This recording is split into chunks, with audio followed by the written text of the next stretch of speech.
Opinionated, outspoken, informative. The Jaguar Journal.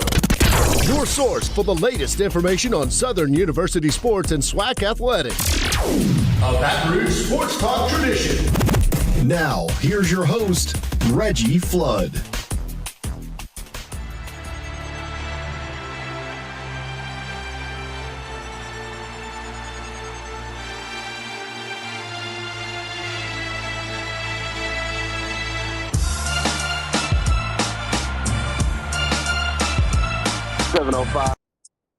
Saturday morning, it is the Jaguar Journal. I am Perry White. People are out bright and early this morning getting it going. It's Mardi Gras. It's that best time of the year for me. It's a reason to have a drink and to eat everything, right? There we go. Good morning to everybody. My man Reggie Flood will be out today, so you got me. Gonna have a couple special guests that's gonna join the show this morning to help this rock and roll. Waiting on my man BJ Jones to get in on us. I think Coach Roger Kadar is gonna get with us and talk about what's going on over in Houston, Texas today. As college baseball has pretty much gotten started this week, and then, which I'm really excited about this one at the 8 o'clock hour. My man Charlie Neal is gonna join the show. Let's talk about some SWAC basketball and how things are shaping up as we on this last stretch. As you look, man, February flies by. We're right down in the middle of February. We're getting it rocking and rolling. And out on the way here, I saw a lot of people out getting it together this morning. You know, wherever you at, you know, I hope the Mardi Gras spirit is in you. Because it was definitely in me. And it's still in me. Basketball going on, Southern and Grambling out in Utah. Salt Lake City. NBA All-Star Weekend going on. Saw a couple things last night with the All-Star game that was on TV. Softball has gotten kicked off. There's a lot going on right now. Track and field. Doing some things. Man, let me see. Here we go. Shout out to everybody joining us on YouTube. There we go. Got the YouTube going. Thank you for everybody following on YouTube. Be sure to subscribe and like on there. If you're listening and hear my voice, you know we got the YouTube, the Jaguar Journal on YouTube. You can go and subscribe on there. Be able to interact with us virtually. Or if you want to call in today, 225-499-1073, 225-499-1073. The Super Bowl was last week. Any of you guys picked the Kansas City Chiefs? No? I don't think America was picking the Chiefs. I think everybody was going for Philadelphia except me. And it showed on FanDuel and all the betting sites in terms of the direction America wanted to go. The point spread wasn't that much. About 1-5 was the spread. But the money line seemed to have shifted over towards Philadelphia's way. And you start to see that as the game got closer. And you look at the storylines with Philadelphia. Of course, I think a lot of people, when you look at the Super Bowl, were looking at Jalen Hurts, which was a phenomenal success story when you look at Jalen Hurts overcoming all the odds, against all odds, if you want to say, and the fact that he was able to lead his team to a Super Bowl. And one hell of a game it was. A lot of people, of course, are hot if you were going for Philadelphia over that holding call in the closing seconds of that game, in which, without that call, Kansas City goes for a 4th down and have to kick a field goal with Philadelphia with a little bit more time than what they were left. But they got the holding call. Kansas City was able to control the clock and ultimately able to kick that field goal. It was crucial. Turnover in that ball game was crucial. You're talking about a Jalen Hurts fumble that was scooped up for 6. That was crucial.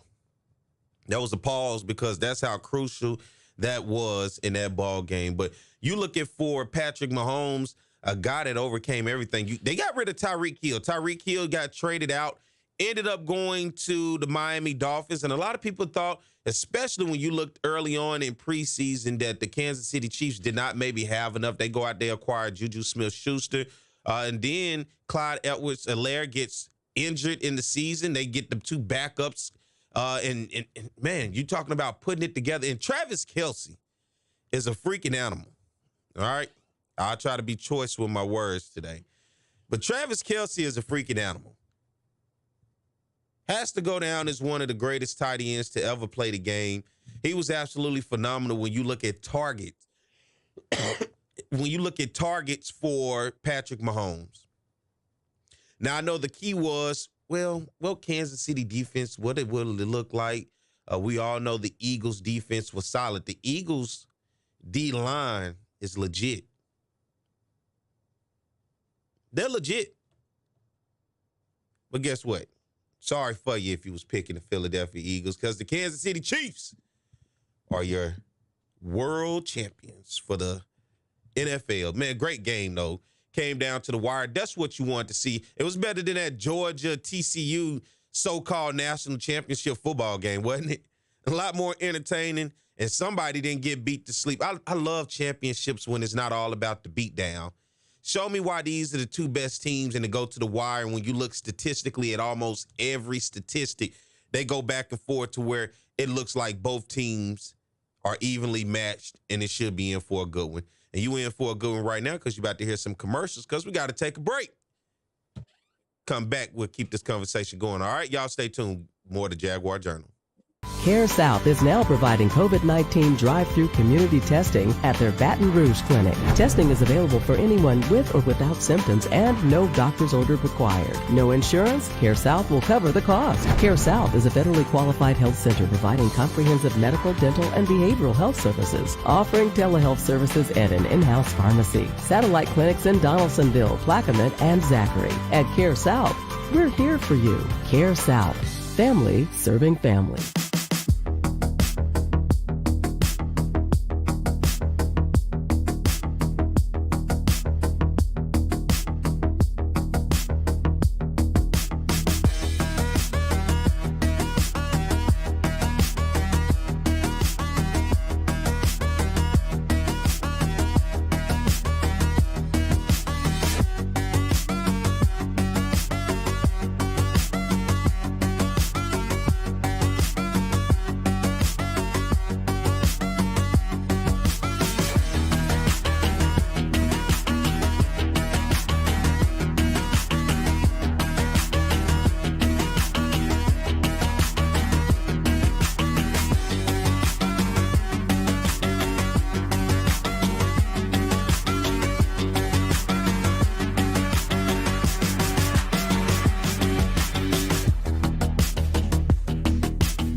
Use them when you aren't in the room.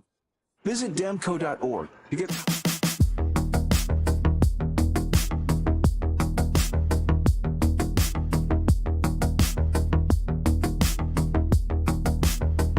Boat service. You want the latest in marine electronics. And I'm talking everything from custom speakers to trolling motors controlled by your iPhone, Panoptic sonar with 8K displays. You can see the fish under the water before they cast. You want that? You go to Front to Back Boat Service with not one but two NMEA certified techs. Front to Back Boat Service has been family owned and operated for 30 years by the Sherman family. So go to fronttobackboatservice.com or find them on Facebook at Front to Back Boat Service. What did you do when you needed new brakes? I took it to TRICARE. Why did you take it to TRICARE?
right. For me, baby, don't lie to me. Talk some baseball as we get the season. College baseball jumped off this morning.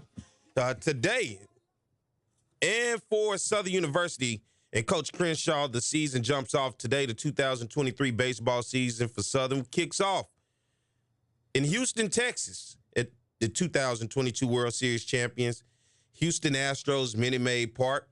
The Jaguars start their third season under Coach Crenshaw at the HBCU Classic in Houston, Minute Maid Park. Yesterday against Jackson State at 7 p.m. The Jaguars play Grambling today at 3 p.m. and they wrap up the Classic matchup against Texas Southern at 7 p.m. tomorrow. No better person than to come on and talk about this Classic and Southern baseball than my man, Coach Roger Kadar. Good morning, Coach. Yeah, Terry, you got it a little wrong. Southern opened last night versus Jackson State this season. How was that game, Coach?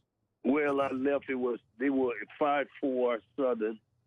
So I don't know, man. I had to come in. It was a long day yesterday, and so I was, came in to go to bed. So you know, I had a long day. I understand, Coach. I understand. You know, you and I earlier this week we had an opportunity to talk to Tony Regan, who used to be the general manager over the Angels, and as well as he is the general manager over Team USA baseball right now. And he talked to us about a huge announcement that they have unveiled about an HBCU All-Star baseball game during MLB All-Star Weekend. But before we get to that, talk about, Coach, how important this Classic is when you look at being able to start the season out in Houston at Minute Maid Park in a Major League Baseball stadium, and to bring HBCUs from around the region and get them an opportunity to be able to showcase talent. It's cold. It's 29 degrees here right now. So it was very cold last night. To be inside was really good. Play on a really nice facilities. And, just have the joy for the kids to be able to say, I played in a Major League Baseball park.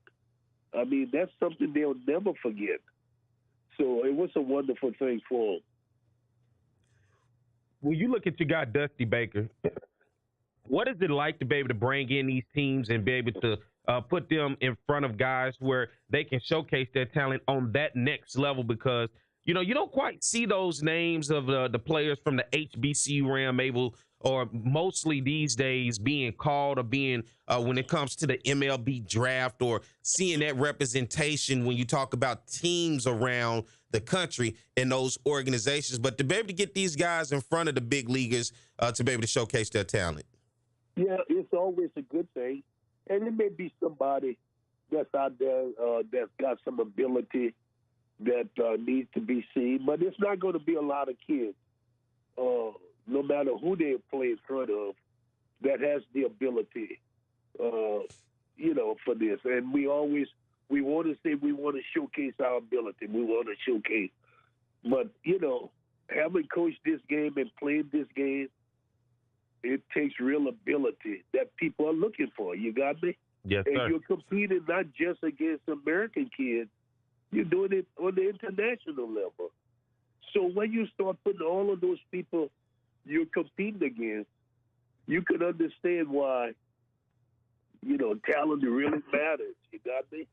And when I think about the kids in Asia and in South America and Latin America, and Brazil is coming on board playing a lot of baseball, I mean, this is a very competitive sport. Southern last night getting a victory over Jackson State 5-4. Thank you, Varg, for shooting that over to me. Coach, you missed a hell of an inning, sound like, in that one, 5-4.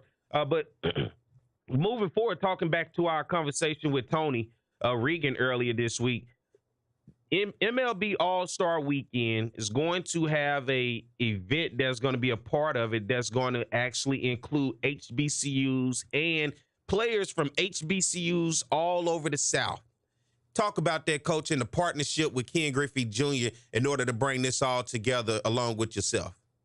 Well, let's make sure it's going to be only D1 players players from D1. There'll be 17 schools that they will select, or we will select players from.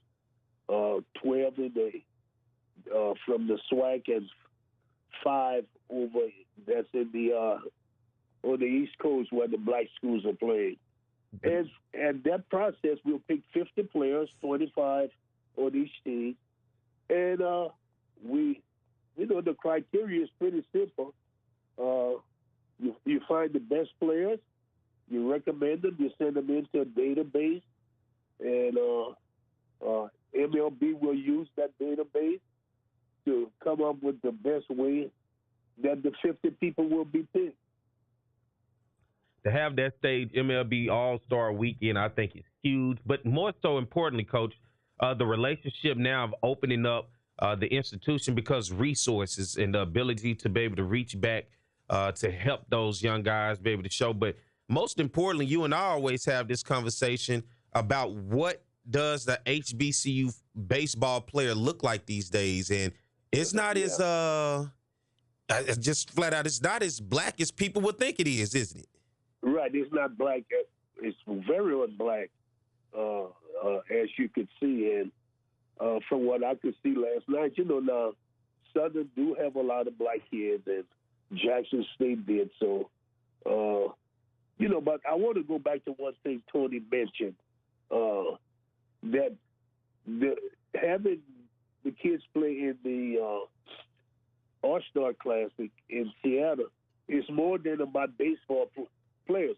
They're looking for people who want to go into other aspects of Major League Baseball, because he realized there's not going to be a lot of kids going to be drafted out of there, but there are a lot of opportunities that they want to expose those young people to, that they could probably go into, and that's one of the reasons they're doing it.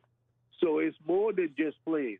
Yes, you put people in front of people, the players in front of people, and secondly, they may say, hey, I want to be a part of Major League Baseball. I could see where I could be in media relations, scouting, and all kinds of stuff that are out there that they will be talked to about. I guess you look at the opportunities, it's so broad that, like you said, there's a lot of opportunity out there, and all of it does not necessarily consist of having to be a player. For you, how you enjoying Houston over there, Coach?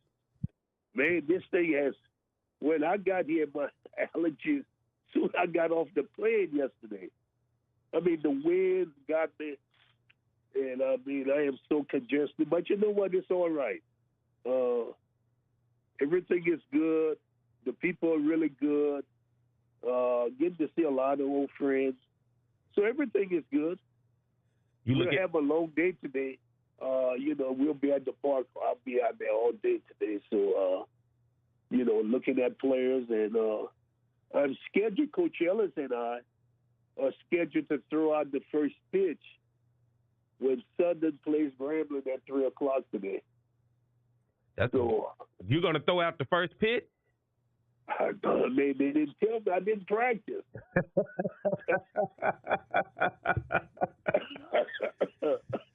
Oh, man. Yeah. I'm going to tell you, be careful. Don't hit nobody. Well, I tell you what, I'm not going to stand on that mound. I'm getting in front of it.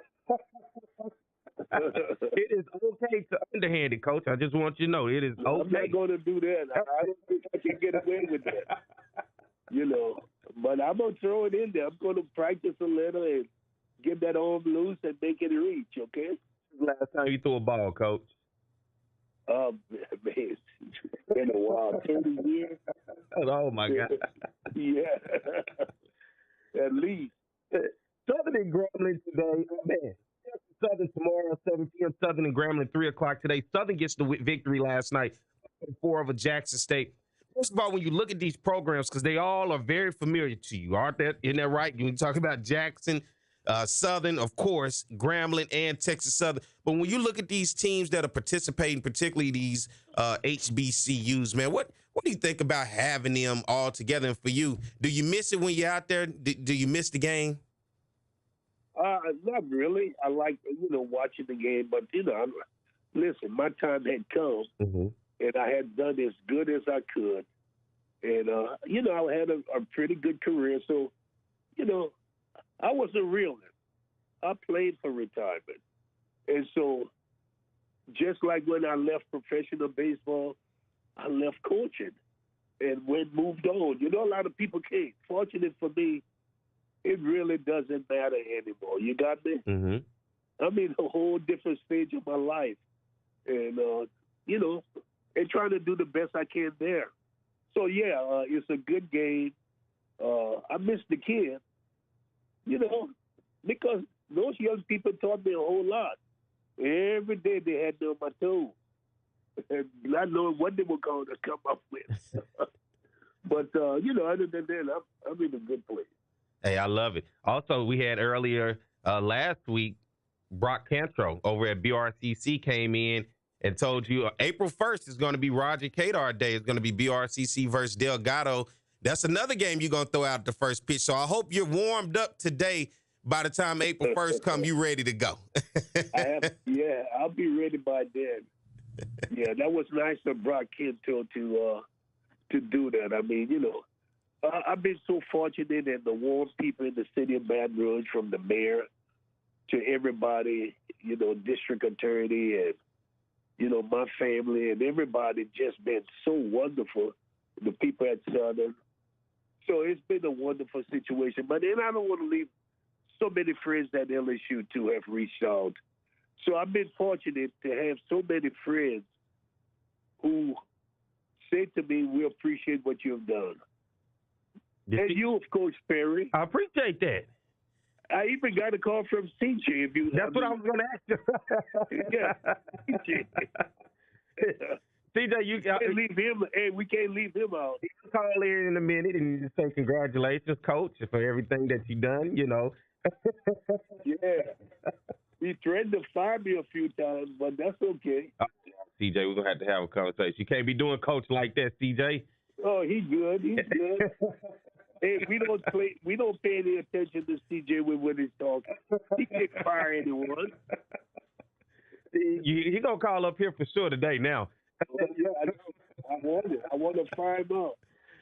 Hey, Coach. Our good friend Melvin Sanders keeps him in line, so that's good. Yeah, Melvin is a good friend of us, so he keeps CJ in line. There's somebody keeping CJ in line. CJ, you hear that? I know he does. Yeah. All right. Coach, what you got planned for the rest of the day? You going to be at the ballpark all day? Yeah, I'm going to get up and didn't sleep very well, so I'm going to go eat breakfast, and by 10 o'clock probably go to the park and be there the rest of the day. Coach, I want to say thank you for joining us this morning. I know it's a little early, but you're an early bird and getting it going and try to get those allergies together, man. I know it could be a little out there in Houston. The air quality is a little bit different. Well, you know, I have to double up, and that's never good because it makes me sleepy. So but I have to get some relief, man. I was sneezing and coughing, and it just was tough.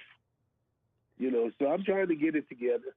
Make sure that somebody capture that first pitch. I got to see this. I got to see it. Okay. I want to see that it's first. It's going to be on MLB. Well, they may not show that. MLB Network will have it on. Well, we'll definitely be able to check it out, Coach. Thank you for joining us this morning, man, and take care of yourself out there in Houston. I'll see you on Monday.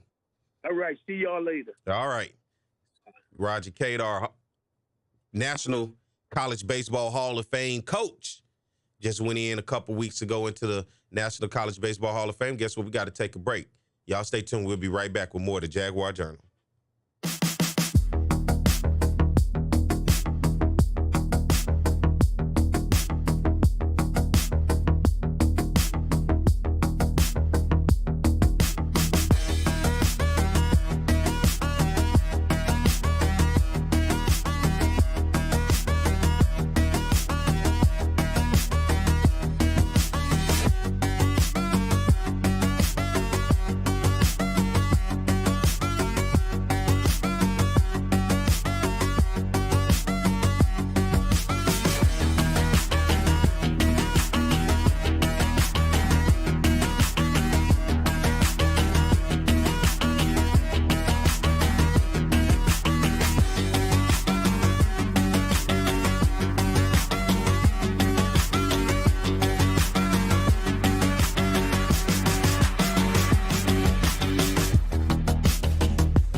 That time of the year, Mardi Gras. Everybody be safe out there today. I saw a lot of people getting it together this morning.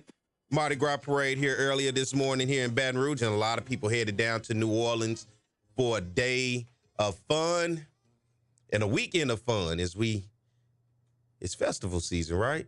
It's just cold today, man. I thought about going out to a parade last night, stepped outside, turned around, went back in the house. I just couldn't do it. It's too cold outside for me. What was that? Are we good? Oh, okay. Too cold for me, but, shout out to everybody out there this morning getting ready for parades. A lot of people going down to New Orleans, be safe. And what I like is the country town Mardi Gras. I had an opportunity last year to go down to New Roads and see how they do it over there. This year, going over to Plaquemine, Louisiana, to see how they do it over there. I like to see the different places because, of course, when you're not from here, everybody talks about New Orleans. In Baton Rouge, it's Mardi Gras scene isn't that bad. I mean, it's doable. It's not the overbearing parades nonstop back to back that you'll get down in New Orleans. It's not an all-out festival that you'll feel when you're in some of those smaller towns. But nonetheless, it has a feel for Mardi Gras, and I think today will probably show it the most when you see everybody out in the downtown area, in which they are right now, getting it going bright and early. Hopefully you got some sleep. I barely did, but people are out this morning and enjoying themselves. And I actually say that you guys stay safe. No drinking and driving. All right? No drinking and driving. Uber it, Lyft it, call a friend. All right? Southern, Grambling, over out in Salt Lake City this weekend, playing each other and doing the NBA All-Star Weekend. And it's a good thing about this game when you look at these two teams. AT&T will be the presenting partner of the NBA HBCU Classic for the second year that the NBA has announced. And together, the NBA and AT&T will donate $100,000 to the Classic opponents, Grambling and Southern, for a total of $200,000 to support academic resources, athletics, and wellness services as a part of their respective ongoing commitment to students, faculty, and alumni of HBCUs. Google and Adidas will serve as the associate partners of the game throughout the NBA All-Star 2023. This is going to be big when you talk about having this platform. Southern and Grambling, it gets no bigger than that, especially two Louisiana schools taking them out there to Salt Lake City and Utah doing MLB weekend. Should be a huge event today. Man, that's going to be one. We're going to get Charlie Neal, my man Charlie Neal. If you know that name, you'll definitely know that voice once he come on at 8 o'clock and break down some SWAC basketball. He's now the commentator for an analyst for HBCU Go. Of course, they go around and they cover all the SWAC basketball games, and there's some big games this weekend, and Charlie Neal will talk to us about it. But you look at this coverage at 4 p.m. today, Eastern Standard Time. Going to be on TNT, ESPN2, NBA TV, all of that. With Grambling and Southern. Should be I'm excited to see this. Anytime you talk about Southern and Grambling, the Bayou Classic on the hardwood, as my man Reggie Flood likes to call it. This gives an opportunity and a perspective for a lot of people to be exposed to it. Yesterday, I saw clips of Southern basketball team being out with Dwayne Wade and being able to be around the events that's happening, excuse me, at NBA All-Star Weekend. And it should be a heck of an event. It's a spotlight, like we talked about with Coach Kadar, a spotlight of being able to have, once again, on our schools and what's happening, because MLB, as you heard, is going to do it doing the MLB All-Star Weekend. And now you look at NBA doing it during their All-Star Weekend. So I just hope it's an opportunity for people to go out there and get some money and some resources. Most of all, I know you get caught up into the fun and seeing this person and that person, this celebrity and that celebrity, but you got to go put in the work when you get out there to try to bring home some money, some resources, and somebody who's going to believe in that program outside of that $100,000 that AT&T is going to donate. But that is a payout. You normally don't really get the payouts in basketball, particularly for stuff like this, because you look at those travel games early on in non-conference that you go all across the country, and take on the tougher opponents and just to bring home a check. Don't really have a lot of those home games against those conference opponents, non-conference opponents early on in the season. So this is an opportunity to be able to do that and bring home a little money, but hopefully we can bring home more than just that 100,000, some partnerships and some relationships out there in Salt Lake City that can ultimately help the institutions. I'll be interested to see how the SWAC works along with this Dr. Charles McClellan, because I don't believe, and I should have asked Coach, but I believe from the conversation with Tony Regan, with that HBCU All-Star game on the baseball side of things during MLB weekend, that is not a direct partnership with the SWAC or the MEAC. They're just going to go around and select some guys and then bring them in and be able to showcase them. And basically that game is a showcase to have those guys play in the big league stadium like they're doing today. Southern getting the victory 5-4 last night over Jackson State, taking on Grambling State today. Southern and Grambling in baseball and basketball today. So it's might be a little day filled with being a little hated a little bit. You know, it ain't never a good day. When Southern and Grambling see each other, it's always cool if it's not having to do with a game. It's that house divided, but it's like, all right, you my cousin, I can bear with you. But the day these two got to play each other is, oh, man, it's a tough one. But nothing like Southern and Jackson that happened last night. And shout out to Coach Crenshaw getting the victory last night. The Jags 1-0 to start the season. Anytime you can beat Jackson State, that's just a team you can't stand if you're a Southern Jaguar. You can't stand a Tiger, let alone from Grambling, but for sure, not from Jackson State. Then they take on the Tigers tomorrow with Texas Southern. That game should be a good one, 7 o'clock tomorrow. Minute Maid Park, huge venue for these HBCUs and these programs to be able to go over and play in the big league stadium. The Andre Dawson Classic is coming up as well. Southern getting its schedule, its season kicked off in baseball, and so it's going to be interesting to see, can Coach Crenshaw lead this team to the promised land? Southern's been right there in the thick of things each and every year on the baseball side, and these guys have been some warriors, man, playing for SWAC championships. And, you know, of course, Kerrick Jackson resurged this program after Roger Kadar left. Kerrick Jackson come in, creates one of the biggest turnarounds almost ever in college baseball. It was the biggest turnaround that year in college baseball, and gets this program back going. Kerrick Jackson ultimately leaves now at the University of Memphis as the head baseball coach there. But now Coach Crenshaw, who was under Kerrick Jackson, saw what the blueprint was and has continued to keep it going, and he has found success winning a SWAC championship himself. So let's get ready to take a break. We'll come back and keep this thing rolling, all right? Stay tuned. More to Jaguar Journal.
Happy Mardi Gras to everybody out there. 7:48 a.m. It's the Jaguar Journal. I'm Perry White.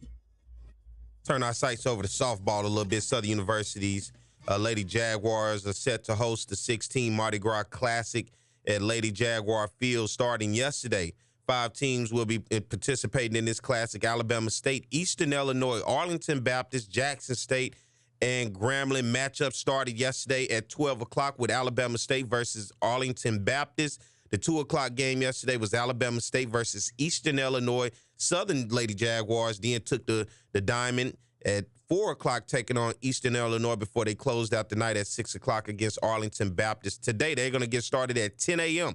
over there on the campus of Southern. Arlington Baptist versus Alabama State going to start at 10 a.m. And then a big one at 12 o'clock, Jackson State versus Grambling. Jackson will then take the mound again at 2 o'clock against Eastern Illinois.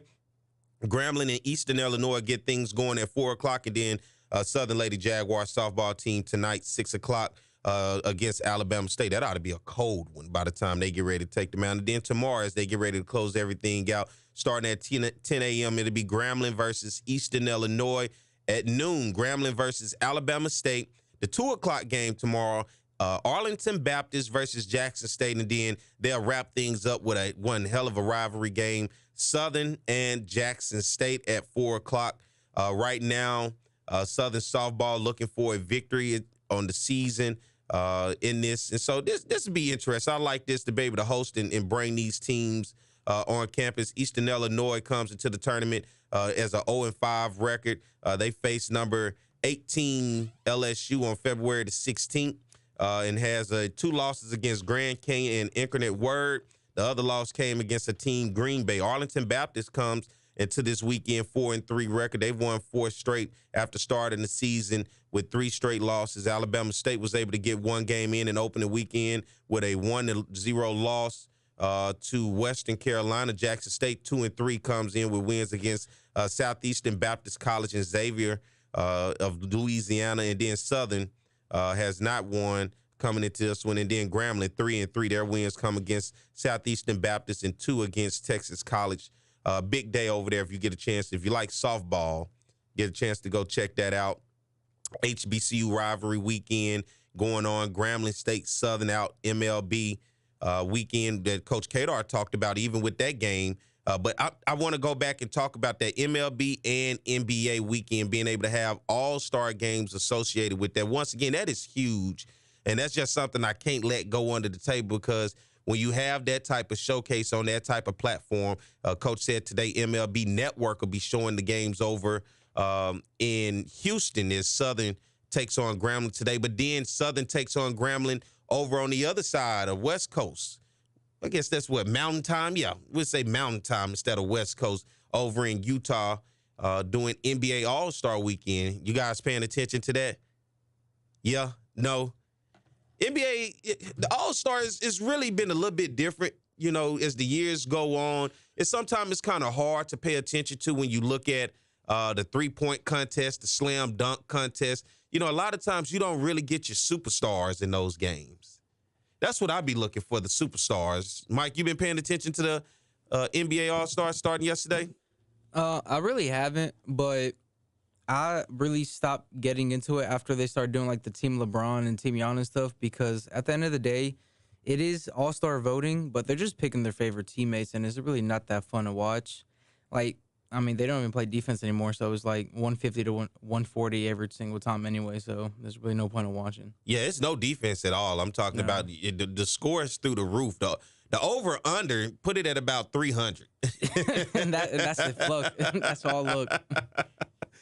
Oh, man. Oh, big game last week. I know we talked about it. LSU took on South Carolina. Of course, I can't just skip over that. But, man, what a heck of a game South Carolina is showing you. They are the best team in the nation when it comes to women's basketball, the way that they handled LSU. And that one, South Carolina, and, man, they could play some ball over there in South Carolina. LSU losing that game against South Carolina 88-64. I just had to bring it up because I know the Flood and I had discussed and talked about checking that game out. It came on early in the day, right before the Super Bowl came on. And, man, LSU had a tough day. South Carolina really flexed its muscles in that one. And 88-64 in women's basketball. Those were the two teams that were left that were undefeated in women's basketball. South Carolina, the lone undefeated team now at this point, with LSU falling behind in that ball game. That was a good one, man. That was a good one. But most importantly, that Super Bowl was really good when you look at being able to have the Kansas City Chiefs. I won a little money off that, man, you know. And it killed me. Okay, all right. Story time, because I'm a bettor, all right? Let's talk about online betting. I'm pretty sure some of y'all that's listening, you bet online as well. In this game, when I went to player props, if you don't know what player prop is, it's when you go to the game, and more specifically, instead of betting on the over or under, the money line or the spread, you go to particular players and you say, this is what these players are capable of doing today. You know, want to be 1.5, Patrick Mahomes. Can he throw at least 2 touchdowns today? Of course, it's Patrick Mahomes. I believe he can do that. But in this game, for Patrick Mahomes, the over-under in his passing yards was 292. For Jalen Hurts, the over-under was 230. And in this ball game, I just knew looking at Patrick Mahomes coming in, he had been throwing for nearly 300 yards a game. But I went over with Patrick Mahomes, and I went under with Jalen Hurts. The roles were reversed. Jalen Hurts over exceeded Patrick Mahomes under. He did not get anywhere near 290. I looked up, and then I think Jalen Hurts rushing yards, total yards, his over-under was 67 or 64 was one of the two. I looked up, he had 70. And I wasn't expecting that. Now, I don't know about you when it comes to that. And I got my anytime touchdown with Travis Kelce. I got my anytime touchdown with Jalen Hurts. Who else did I have an anytime touchdown with? I know Sanders didn't touch the end zone. I had it with somebody else. Travis Kelce, I know for sure. Jalen Hurts. And there was one more other person that I had my anytime touchdown with. But, you know, I looked at that game, man. I just completely lost out. Now, the year before, I was one spot away on my parlay for clearing it out and being able to win a little money. This year, my parlay was completely wiped out early on. It was wiped out the moment Jalen Hurts just started taking off running. That killed me. He ultimately ended up with 70-something yards. That didn't work out for me. Patrick Mahomes definitely didn't throw for nearly 300 yards. And Jalen Hurts, a hell of a ball game when you look at just the sheer strength of – this is a huge guy. I don't know if you guys ever noticed Jalen Hurts. He's like a state champion power lifter back in the day in Texas. And then he has a build. Most quarterbacks don't like weights, right? Most quarterbacks run away from weights. Jalen Hurts isn't that guy that's going to run away from weights. And when he puts his head down and he runs forward, he is not easy to take down. He's like a running back. That's literally what he is. And I thought he played one hell of a game. I thought he left it all out there. If you take away that costly fumble that was scooped up and ran back for 6, man, I think you have a different game. And, you know, the holding call, hey, to each his own. As an official, myself, you know, you're going to get chastised. You're going to get called out. Why would you call that at this moment? You shouldn't have called it. But then if you don't call it, you're going to be chastised on how did you let that slide? And it's one of those, if you do, you do. If you don't, you don't. But it was holding. Come on now. It was holding. Y'all saw the guy grab around his jersey. Come on. I know a lot of people was complaining because y'all was going for Philadelphia, and that's why y'all lost, all right? I was kidding. My buddies up there in Kansas City, I know they'll be happy to hear that. I'm a Chiefs fan simply because of them. And the barbecue's good, right? I don't think Philly known for barbecue. They known for I don't even know if they really known for Philly cheesesteak sandwich, although they say it's a Philly cheesesteak. I don't even know if they really known for their cheesesteak. It might be other places that might be better cheesesteaks because I had some great cheesesteaks in some great places. Mike, how long we got before we go to the top of the hour? Right now? All right, let's take a break. When we come back, we're going to get my man Charlie Neal. I know y'all tired of hearing me talking about all that Super Bowl and all that other stuff, but my man Charlie Neal going to come on. We're going to talk some basketball and break down what does the scene of basketball look like right now in the SWAC as we getting ready to wind down conference season. All right, so y'all stay tuned. We'll be right back. Top of the hour, Jaguar Journal.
back on there. But Charlie. oh, it's a different slide. Okay. Cause like so these are us, and then these two are like callers. So I have different stuff. Oh, the wonderful time of the year. It's Mardi Gras time, 8:04 a.m. Good morning. It's the Jaguar Journal. I'm Perry White. My man Reggie Flood is out today. Very special guest right here at the top of the hour. Glad to have him here on the show. Want to welcome back, because he's no stranger to it, my man Charlie Neal. Good morning. Good morning, Perry. How are you? I love to hear that voice. Good morning. I'm well. Let me ask you this before we even jump into what we were talking about. What was the first person that told you about your voice? You had to remember somebody saying, man, you got a voice for the world to hear. Well, I was a buddy of mine who was a radio disc jockey in Philadelphia. Kind of got me interested in getting in the business. He used to have me come by the radio station and sit in and watch him on the weekends. And, you know, he kind of encouraged me to get into the business. And he was a radio DJ. And that's how I started my career, spinning records and talking trash and being the beater with the beater, beater with the heater, with the big boss with the big hot sauce, rocking the big TikTok on the big power tower. So, I mean, that's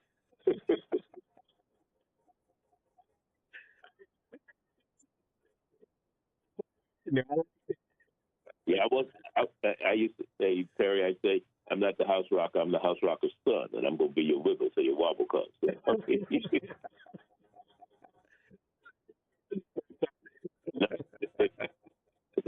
I had clean rap.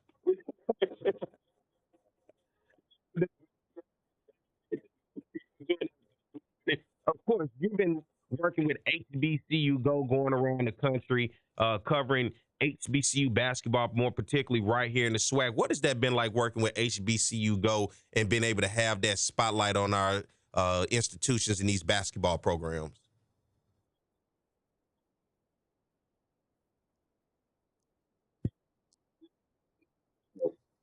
Translated into football, and we did 11 football games during the season, all SWAC games, and I'll tell you, it's been fantastic. It's been great.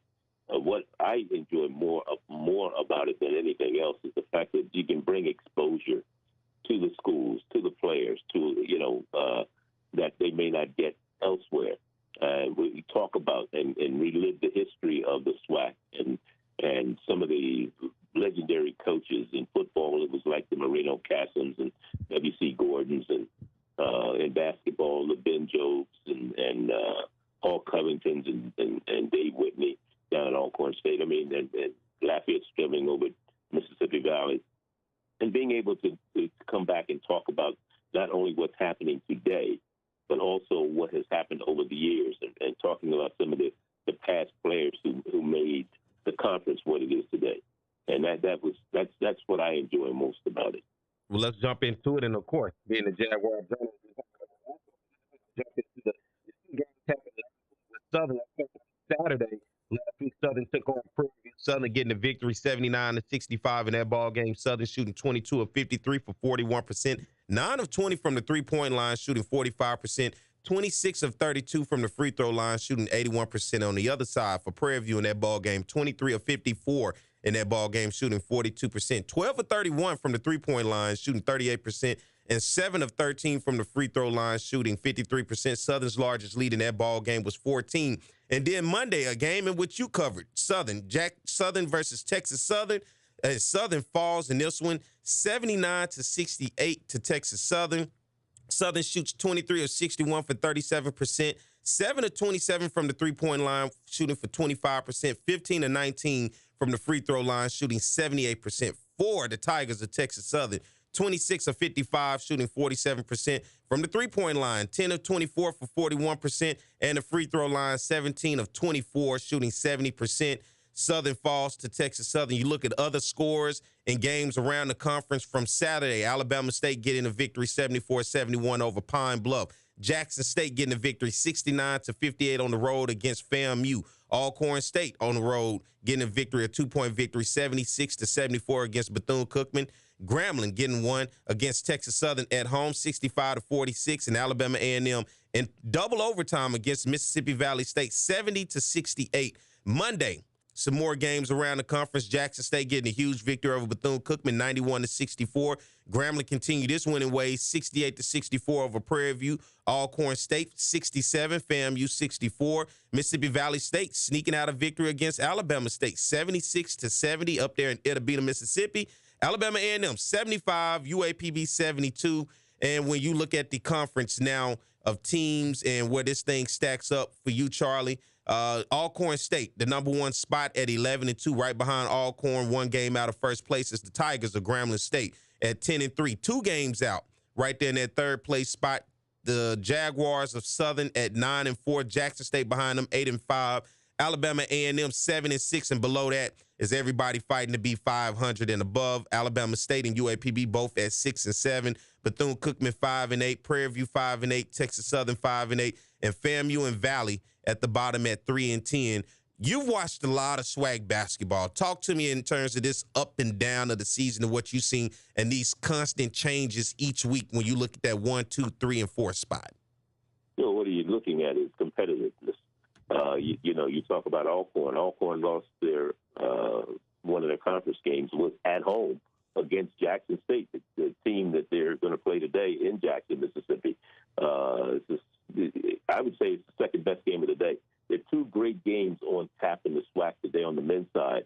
One is Grambling and Southern. That game is being played out in Salt Lake City because it's part of the NBA All-Star Weekend. But it is a conference game, and it's the second game of the season. Grambling lost to Southern in Baton Rouge when they played earlier this year, so it's an opportunity for Grambling to get somewhat of a revenge, even though they're on a neutral court. Grambling is the home team in this particular contest. But more importantly for Grambling, they won 4 straight games. They're on a 4-game winning streak. They have the second best winning streak right now going in the SWAC behind Alcorn, who's won five straight. And that's the second best game of the day. Alcorn and Jackson State, it's going to be a packed house at the Lee Williams Arena on the campus of Jackson State today. And so there's a lot at stake because everybody's vying, as you know, with only 4 after the day. Everybody only has 4 games left in the regular season before they get into conference play. So everybody's vying for that spot. You talk about Jackson State. We talked to Coach Mo Williams yesterday. Nobody wants to be in that 8th spot. Nobody wants to play the number 1 team. The same thing on the women's side. I talked to Coach Kibbert over there at Alcorn State, and Nate was telling me the same thing. They're trying to stay out of that number 8 spot on the women's side. So if you come in, you got Prairie View, Texas Southern, I believe, Alabama State, and more importantly, Bethune, Prairie View, and Texas Southern trying to stay out of that number. That they could be number 8, but they don't want to be not making the playoffs or the tournament because only the top 8 teams go. So, the competitive nature of what we've seen this year, I think the biggest surprise for the conference so far has been Texas Southern on the men's side, especially because they're the 2-time defending champs. They've lost some players, one of them playing down at Southern University. We're talking about Etienne, who's playing for the Jaguars right now. And they have had their ups and downs this year. They came out with a big win over Southern last week when the game that we did here on HBCU Go. But their team that, they can knock off some people down the stretch. Today, they're at home against Mississippi Valley. But don't count Mississippi Valley out. I don't think they're going to make the playoffs or the tournament. They've only won 3 games, but they've played some teams very close.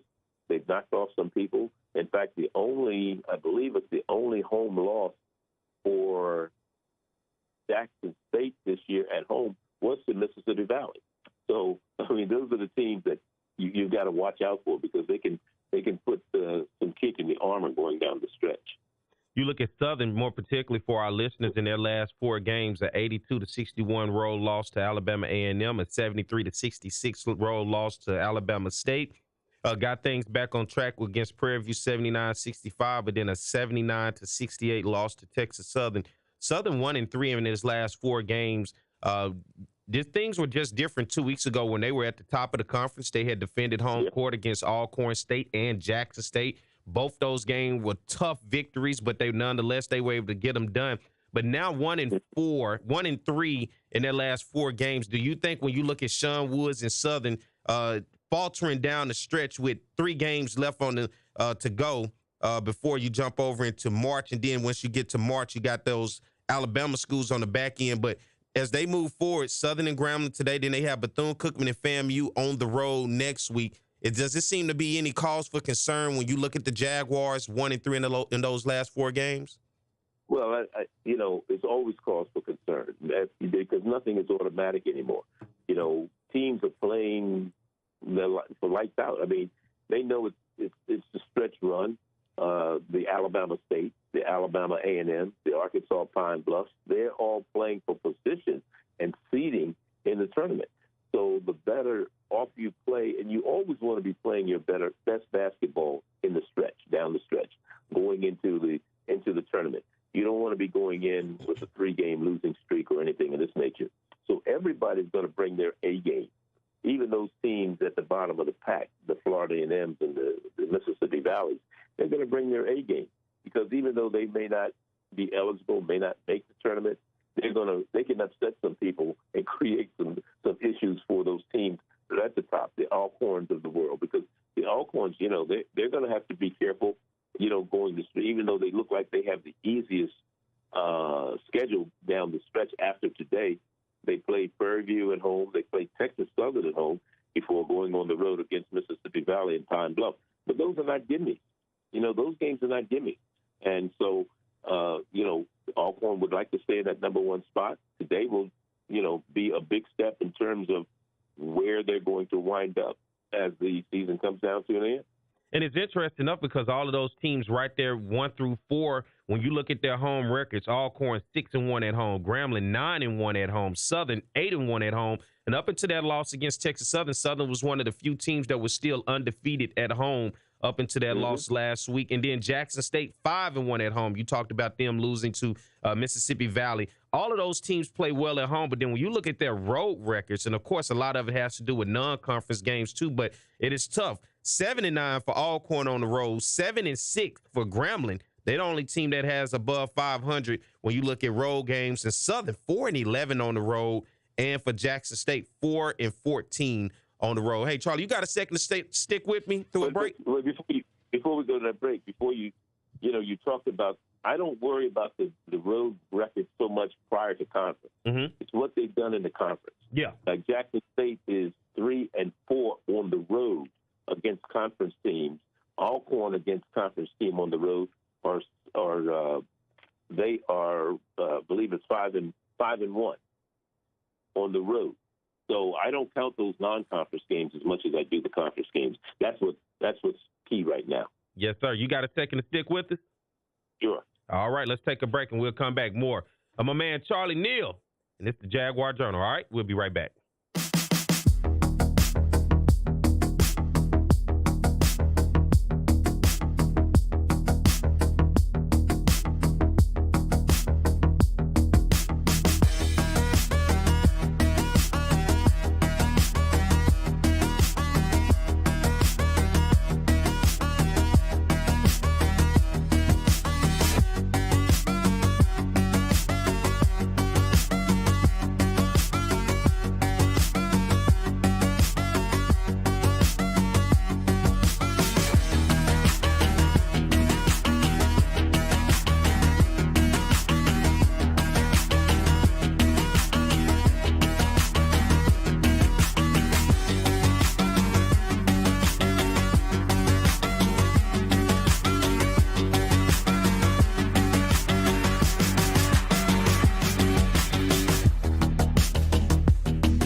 The Jaguar Journal.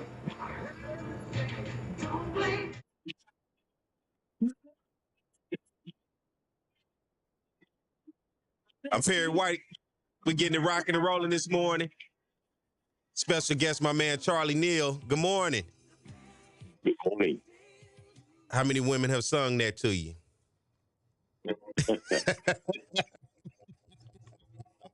Let's start something this morning. She said, don't blame Mr. Charlie. He just the man doing the best that he can.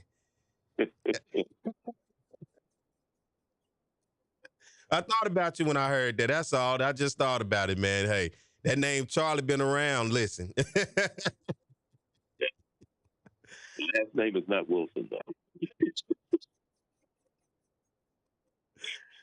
All right, so get to it. Before we went to break, you made an interesting point when I was talking about the away records of the teams in this conference, and of course, a lot of those losses pile up typically when you look at those non-conference matchups. For a lot of these teams early in the season, when they take those non-conference matchups, they're going all over the country into some pretty tough arenas trying to pull out with some dubs, but most importantly, coming home with those checks.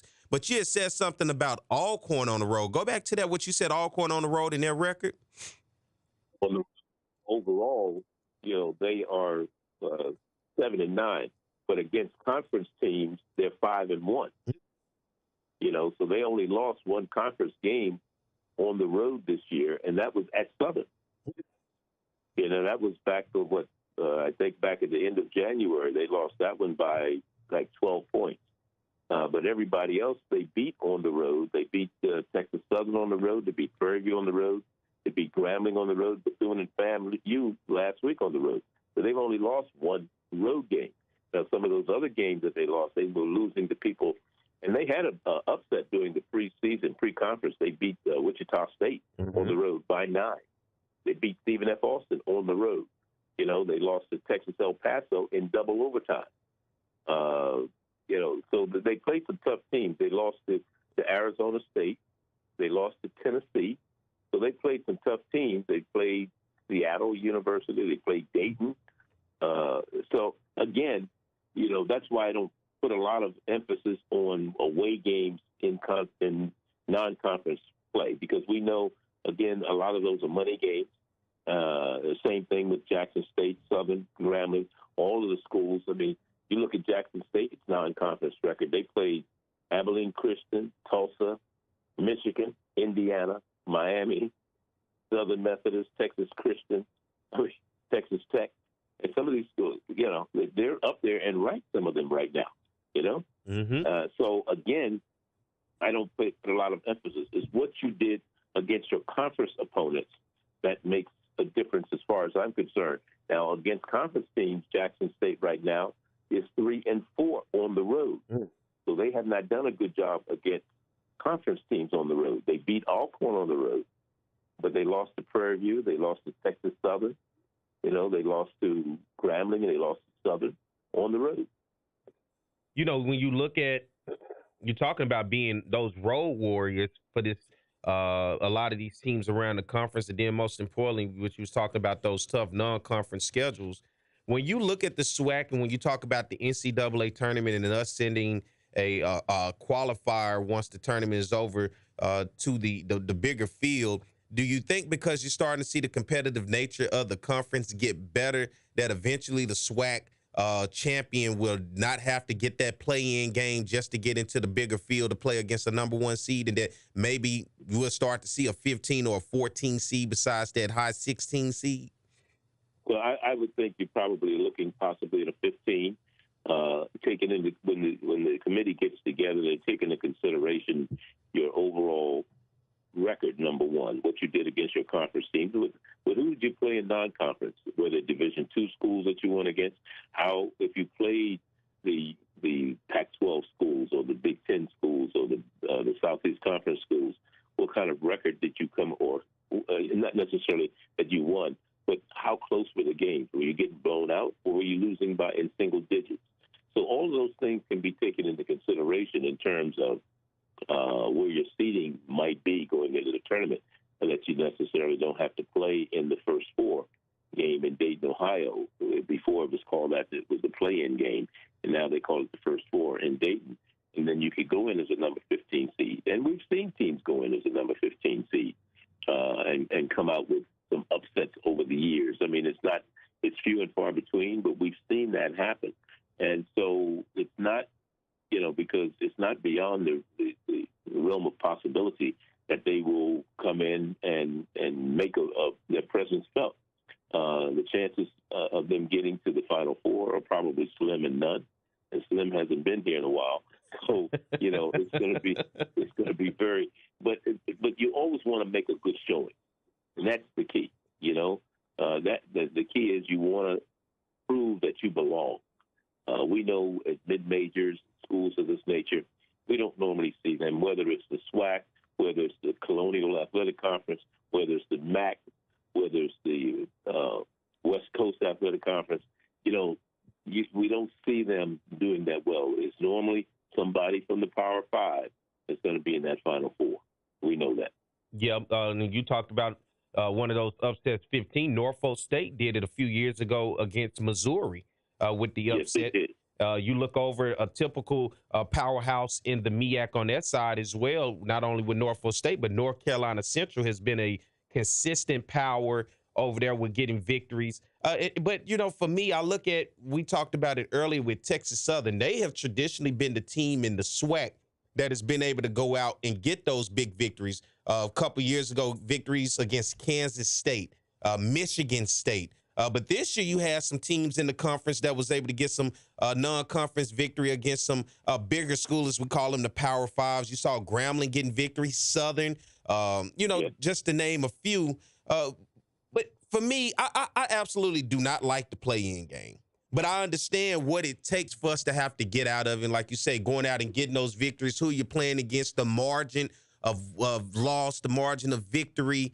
And, for me as the conference, a lot of times, and this is a conversation me and my buddies have, for me, I think when it comes to just not even SWAC basketball, but SWAC as a whole, regardless of the sport, we typically tend to only seem like to care once conference comes and not so much as non-conference. Like, it's like we psych ourselves out to be prepared for conference and not so much as the non-conference. Does that make sense, what I'm saying? Well, to a point, but here's the other issue with non-conference games. Most of your non-conference games are not even played on your own campus. Mm-hmm. So your fans don't even get a chance to support your teams. Very seldom, I'm looking at Jackson State's schedule right now. They opened their season 0-6. And the first 6 games, 1, 2, 3, 4, 5, 6, 7, 8, 9. The first 9 games were played on the road. Mm.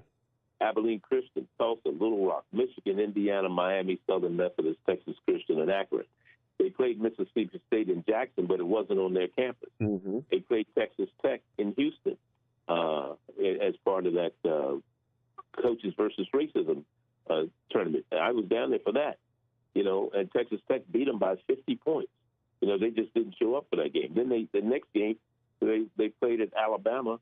Then they played at Stephen F. Austin. Then they played at Alcorn. They didn't play their first home game on their campus in their gym until January 7th. Woo. You played those games before you ever came home. Let me ask you this. You've been to many arenas this year. Who has the most hostile arena? Whose arena seems to be the one so far you like, yeah, this is a tough place to come in here and try to get a victory if you're a road team? It's hard to say. I mean, where was I? Was it Southern last week that had the whiteout, or was it Arkansas Pine? I was at Arkansas Pine Bluff last Saturday. They had what they call the whiteout. They had everybody in white T-shirts. The assistant coaches all wore white outfits. Depending on the rivalry, I think you're going to see something today in the game between Jackson and Alcorn that is going to be, these two schools are 75 miles apart. So, Alcorn's going to bring their fans, and of course the Jackson State people are going to be there. They already told me, the people are going to be lined up outside the doors when they open them up at 11:30 this morning. So all of the arenas have their own set of values on how the fans react and things of this nature. But it's hard to say. I don't want to pinpoint any one school. I'll tell you the school that I used to really, really enjoy doing games, and they're not a Division I school. They're NAIA school. Who's that? That's Xavier University in New Orleans. Oh, Barn. The Barn. I used to go do the games at the Barn between them and Dillard. You talking about the environment? It's crazy. I'm talked to the commissioner down there about possibly getting HBCU Go to come back in and do at least that game once a year. I would love to revisit that rivalry between Dillard and Xavier on HBCU Go.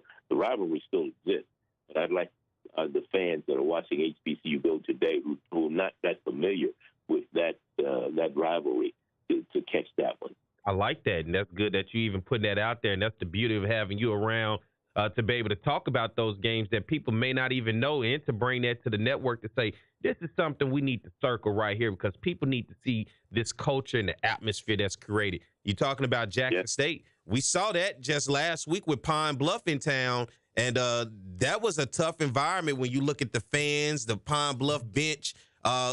You look at just Texas Southern versus Mississippi Valley last week with the cheerleader. You know, there's some things. It is. This is starting to get to the act is crazy, isn't it? It is tough in this conference whether you have to deal with the fans or the cheerleaders. We have seen it all type of ways, but I'll tell you a gym that looks really good, and you just talked about you were there, Pine Bluff. UAPB's gym in terms of the floor and the overall maintenance that they have done to that place to keep it up. It looks really good there. Yes, it is. It's a very great, a great gym. And, of course, I haven't been in a bad gym this season in the SWAC. You been to Bethune-Cookman yet? Bethune needs some work. No, I said I haven't been this season. I know about Bethune. I knew them from when they were in the Mid-Eastern Athletic Conference. So I'm familiar with that. But, you know, Alabama A&M deserves a lot of credit with their brand new facility there. The facility at Southern University, as long as it's been there, it doesn't look like when you walk in there, it's as old as it is. I've been looking at that probably since 1980. I don't know when it was actually built, to be off the top of my head. Somebody had texted me with it. But I remember doing games in there back in the early 80s on BET. So, you know, and the facility still looks good. Alabama State has a very nice facility. Jackson State, Grambling, all of them. Texas Southern. I've got to go to Prairie View for our last game of the regular season. I haven't been there in a while, but that'll be the Texas Southern Prairie View game down in Prairie View on March 4th. That'll be our last regular season game for here on HBCU Go. Even Valley up in Itabena has a nice arena. I haven't been in that facility, but I understand. I actually got a chance to see it from a distance when we were there during football season because we were there for their homecoming. But I never got a chance to go in the facility. But I understand it is a very nice facility in Mississippi Valley. Yes. I want to ask you about this before you get ready to get up out of here on me. The Grambling Southern game, how big is that to have during NBA All-Star Weekend? The game will be showcased on ESPN2 today. But to have that showcase of HBCU brands, the culture, incorporating that with NBA basketball and All-Star Weekend and being able to showcase that to the nation. It's very big because it's bringing more awareness to what's happening as far as HBCUs are concerned. This is the second year the NBA has reached out to HBCUs and made them a part of NBA All-Star Weekend. And more importantly, not just the fact that the kids and the players from the teams of Grambling and Southern get to play in that game, but they also get the chance to be a part of the other activities that are taking place and witness, like the celebrity game they had last night, the rookie game, the All-Star game itself on Sunday. I mean, that's why you look at the schedule. There's no Grambling Southern game on Monday, so they won't be able to play on Monday if they got back from that weekend. So, but again, it's very important for them not only to get exposure, that is the NBA, give exposure to HBCUs, but for the schools themselves to witness what it's like to be in that arena, that type of environment, and at that level, what they're going to witness and experience this weekend. Kids can't be enough for them. You over there in Jackson, Mississippi. How was that? I had one yesterday. You know I did. You can't go to Jackson without getting a Sam's Super Burger. You know I did. I got off the plane at 1 o'clock. I had a Sam's Super Burger by 2. Did you have to? Well, unfortunately, I didn't right after that, but I didn't eat any dinner. Let me tell you that. It's another love. It was enough to suffice. It was enough to suffice me for the rest of the day. But yeah, because I went right from after I picked up the burger, I went right over to the pool of Jackson and sat in and watched the women and the men team practice. Talked to both Coach Reed and Coach Mo Williams, and then I came back to the hotel, did some work, and went to bed. But no, I didn't need any more dinner after the Stamps burger. Tamika Reed over at Jackson State is doing a wonderful job on the women's side in terms of having them rolling. One loss this year so far to Prairie View and Sandy Pugh. But when you look at women's basketball on that side for Jackson State, Tamika Reed, she has done a phenomenal job over the past couple of years. She's done a great job. In fact, she's been a part of just about everything positive, one way or the other, either as an assistant coach or head coach at Jackson State for a number of years. So that in itself gives credence to what she's been able to do with that program. They, like I said, they lost that one game to Prairie View. We saw them the week afterward, or that Monday afterward. They lost, I think, that game on a Saturday. But we saw them in Houston against Texas Southern on that Monday. But like you said, they only have one loss, and at home they're 7-0 this year. They have not lost a home game this season. So they are looking to continue their trek through the SWAC. They play Alcorn today, of course. Alcorn again is one of those teams that's trying to at least get a 8th, maybe 7th spot. They don't really want to be in the number 8 spot because they don't want to have to play Jackson State. The number 8 team, he plays the number 1 team going in. You don't want that. You don't want to play them 3 times if you don't have to. That is Alcorn, and Coach Nate Gibbert over there is looking to have his team elevate a little bit. And they have a couple of games left. That is Alcorn on the women's side. They have to play Prairie View and then Texas Southern at home. And then they go on the road against Mississippi Valley and Arkansas Pine Bluff to close out the season. So that's the way Alcorn's schedule is. So, and it's going to be pretty competitive. Alabama State's right there. They're in second place. Alabama A&M right behind them. Alabama State's playing Florida A&M today. Alabama A&M's at home against Bethune-Cookman, which may be the best game of the day in terms of competitiveness as far as the women's side of the SWAC is concerned, because both Alabama State, or these three teams, Alabama State, Alabama A&M, and Bethune, are all coming in at 9-4. But with Alabama A&M and Bethune playing, one of those teams is going to be knocked out of that number 2 spot. You're right about that. And you look overall, so far, women's basketball has been, to me, more competitive than almost ever before. When you look at the overall records, Jackson State 15-8, Bethune-Cookman 10-13, A&M 11-12, Alabama State 12-12, Prairie View and Southern both 11-13. Normally, you see those a little bit more skewed the other way, but then, like you said, when you look at all of those teams stacked up, Jackson State at the top, 12-1. As you said, Bethune, Alabama A&M, and Alabama State 9-4. Right behind them, 4 games out of first place. Prairie View and Southern at 8-5. Even UAPB's women have been playing pretty tough this year. They're 5 games out. A lot of people thought that UAPB versus Jackson State on the women's side was going to be a good game about a week or 2 ago, because UAPB was coming in that game on a 4-game win streak. And Jackson State and Tamika Reed kind of slowed them down. But you look at that many teams that are above 500, it can go any kind of way outside of Jackson State, if you ask me. Well, that's true, and that's what makes it so good. And you talk about that UAPB game. Jackson State not only won, they kind of blew them out. They won by 35 points. Mm-hmm.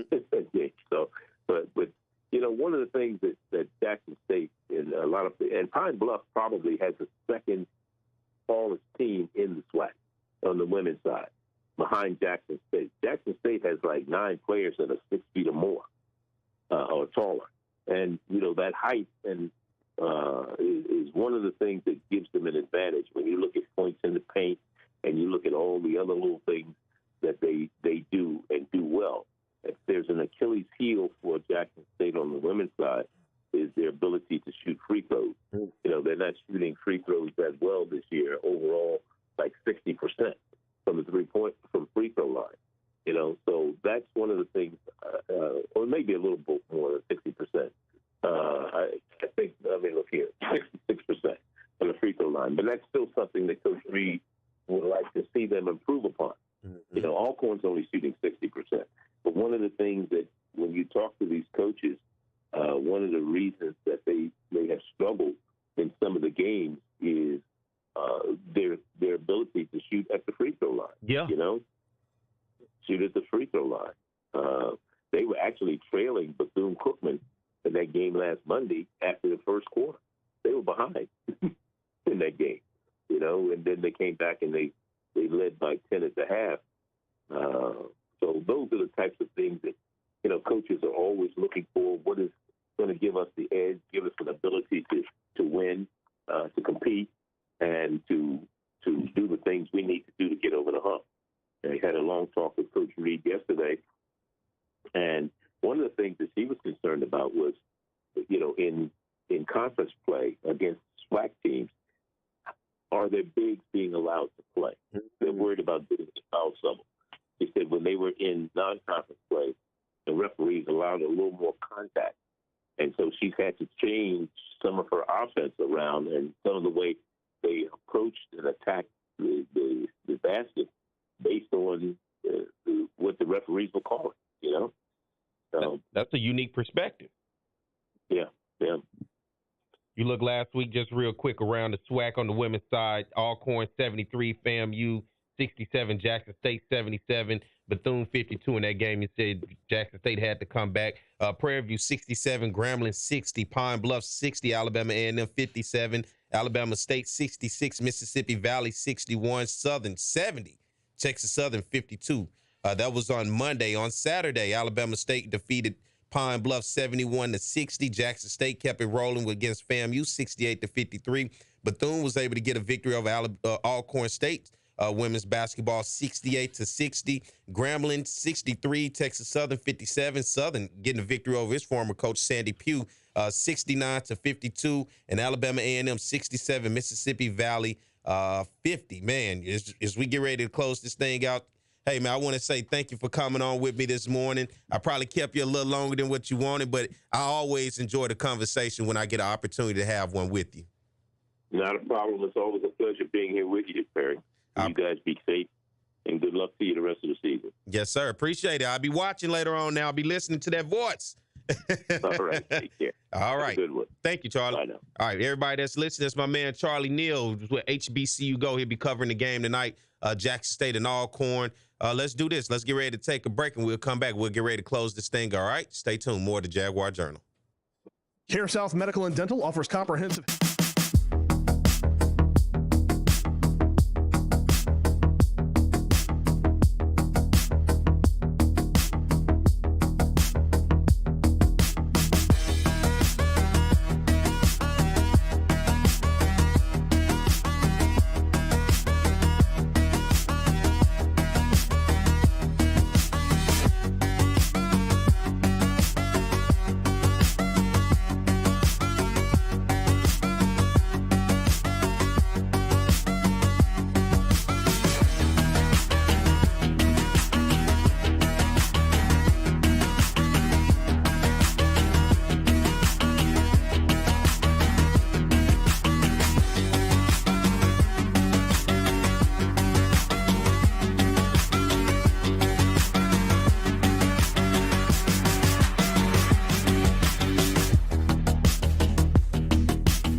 8:50 a.m. It's the Jaguar Journal.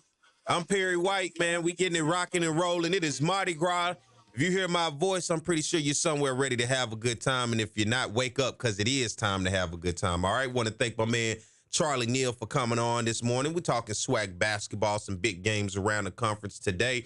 As, of course, you know, Southern and Grambling, we talked about out in Salt Lake City, Utah. They never thought they was going to see some HBCUs today, but guess what? They'll see it in the nation to see it. That game will be on ESPN2. Southern and Grambling playing each other basketball. NBA All-Star Weekend should be huge. Southern on the baseball side got things rocking and rolling yesterday. A 5-4 victory over Jackson State over in Houston, Texas at Minute Maid Park. They'll be taking on Grambling today at 3 o'clock and Texas Southern tomorrow on Sunday. We're getting things rocking and rolling. Southern University softball hosting the Mardi Gras tournament over there on the campus of Southern. Getting things going today. A few teams in there, including Alabama State, Arlington Baptist, Jackson, and Southern. So if you want to watch some softball, they got it going on over there for you. And, of course, everybody else that'll probably be out Mardi Gras it up. The Southern University Marching Band tomorrow on Sunday will be over in Plaquemine. So if you're in the Plaquemine area or if you hear my voice and you want to see Southern's band, they'll be marching tomorrow in Plaquemine for a Mardi Gras parade. And then on Tuesday in the Zulu parade. Woo, that Zulu, you got to get up too early in the morning. I think the report time is 4 a.m. to get up and get it rocking. Yeah, I see your face. Yeah. 4 a.m. is tough. The parade, I think, kicks off at 7 or 8. But it's one of those early morning parades. So if you want to see the Southern University Marching Band in one of these parades, you got a chance tomorrow over in Plaquemine. It should be a treat for those people over on that side of the river, and as well as down the river in New Orleans on Tuesday, the Zulu parade. The band will be in both of those. Right now, some of the band members are over as well as in Salt Lake City with the basketball team as they'll take on Grambling today. I'm looking forward to watching that game. It's going to be some exciting basketball when you look at Southern and Grambling right there. Of course, Charlie Neal talked to us and told us when you look at those, there's a stack of teams that's right there in the mix still, and Southern and Grambling are two of those teams in the mix.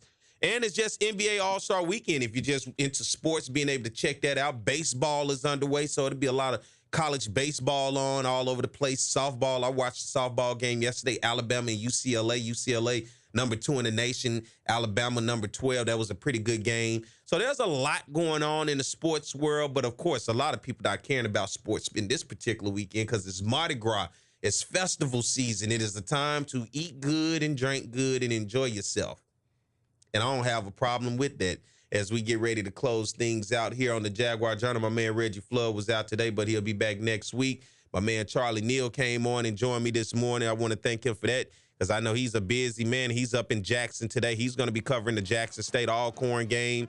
And that's going to be a big game today, Jackson and Alcorn. Of course, Alcorn is one of those good teams in the conference right now. They're at the top of the conference. But then even on the women's side, when you look at Jackson State's women, Coach Tamika Reed has had them rolling. It should be an easy game today against Alcorn. So I'm just going to go ahead and say that and just say I think that'll be an easy one against them. But as you hear the music in the background, it lets you know it's that time of the year. Parades are jumping off today in Baton Rouge. I already saw the people on the way in coming to the studio. People were out getting their floats together, getting everything together. It's cold out there, so you want to bundle up this weekend.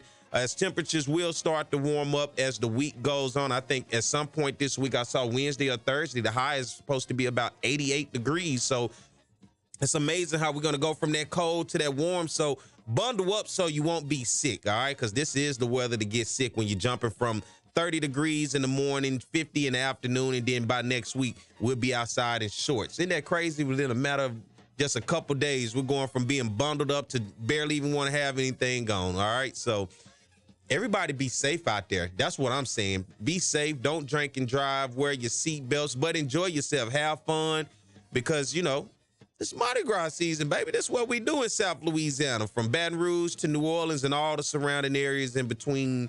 There are people out having a good time today, and I love it. Going to be some good food.